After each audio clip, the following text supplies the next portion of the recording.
Naiknya harga karet di pasaran berdampak positif terhadap nilai jual batu bata di Kota Prabu Muli. Dari sebelumnya Rp500 per bata, kini harganya naik menjadi Rp700. Meski harga jual batu bata mengalami kenaikan, namun para pengrajin batu bata di Kelurahan Anak Petai mengalami penurunan produksi karena terkendala cuaca. Salah satu pembuat batu bata mengatakan, saat musim kemarau, batu bata kering dalam waktu 40 hari.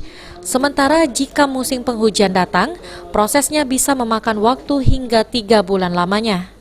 Oleh namanya istilahnya oleh karet naik.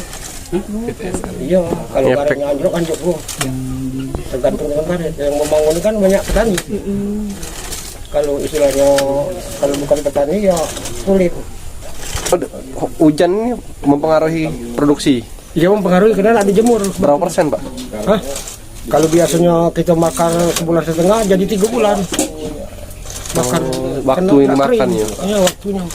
Kalau kita ngolah ini kan cepat, tapi penjemuran lambat. Rata-rata warga di Muara 3 bermata pencarian sebagai pembuat batu bata. Namun sebagian lagi merupakan petani karena lahan di Kelurahan Anak Petai masih cukup luas untuk diolah.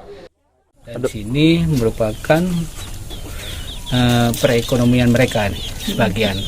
Di samping ada sebagian pekarya, ada sebagian petani, petani serabutan. Nah di samping itu dia kebanyakan juga masyarakat sini pengelola bangsal batu bata, khusus di daerah Muara 3.